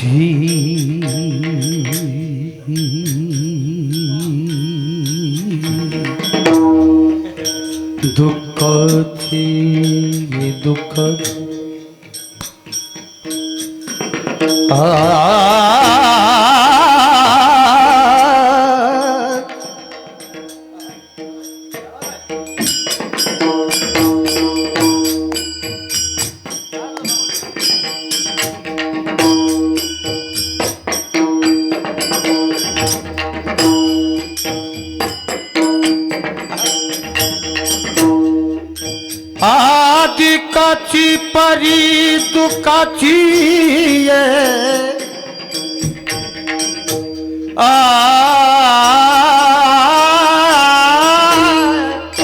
दुःखाची आदिकाची परी दुःखा आदिकाची दुःखा आदिकाची परी दुःखाची ये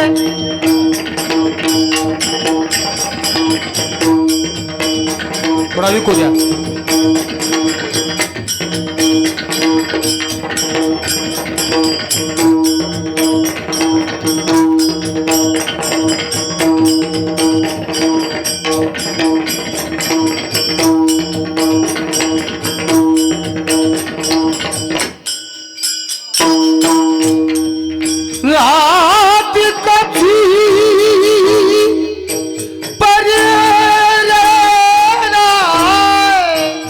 वा हेरा हेरा हा हा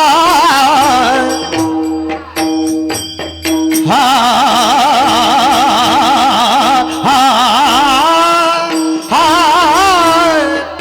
हा हा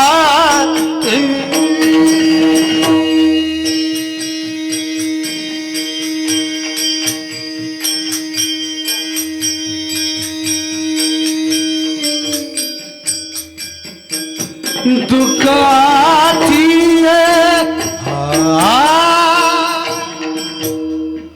हे आदिकाची परी हे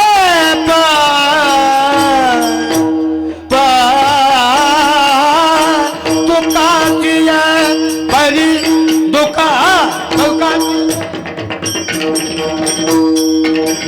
अधिकाची परी दुःखाची अधिकाची परी दुःखाची सांडी मांडी मागे केल्या बरोबर सांडी मांडी मागे गेल्या बरोबर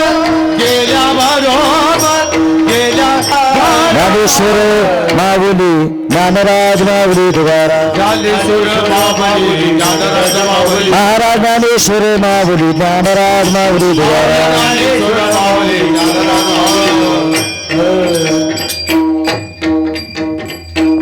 तुका म्हणे येणे जाणे नाही आता राहिलो अनंताची पायी सांडी मांडी मागे केल्या भरोभरी अधिकची परी दुःखाची तुकोबारायांनी जो जीवनामध्ये संघर्ष केला त्या संघर्षामध्ये तुकोबारायांना विजय मिळवला तुकोबारायांना विजय मिळाला संघर्षामध्ये विजय मिळवला म्हणजे काय झालं तर जगद्गुरु तुकाराम महाराजांच्या वयाच्या 42व्या वर्षी भगवंताने वैकुंठ सोडलं आणि तुकोबारायांना सोबत घेऊन जाण्याकरता मृत्यू लोकामध्ये आले आणि तुकाराम महाराजांना विमानात बसवून घेऊन गेले तो दिवस आपण जगद्गुरु तुकाराम महाराजांची बीज म्हणून मोठ्या उत्साहाने साजरा करतो यावर्षी तुकाराम महाराजांना म्हणजे गेल्या वर्षी वैकुंठ गमन करून 375 वर्ष पूर्ण झालेली आहेत याचा परिणाम तुकाराम महाराजांच्या जीवनावर असा झाला संघर्षामध्ये जो तुकाराम महाराजांनी विजय मिळवला म्हणजे स्वतः भगवंत तुकाराम महाराजांना घेऊन जाण्याकरता आपल्यासोबत आले आणि तुकाराम महाराज गेले सुद्धा त्यांच्यासोबत आणि गेल्यानंतर पुन्हा तुकाराम महाराज 3 वेळेस मृत्यू लोकामध्ये आले आता कोणा करता आले कशा करता आले मी तुम्हाला सांगत बसत नाही वेळ भरपूर झालेली आहे मग ज्या ज्या वेळेस तुकाराम महाराजांनी मृत्यू लोकामध्ये यावं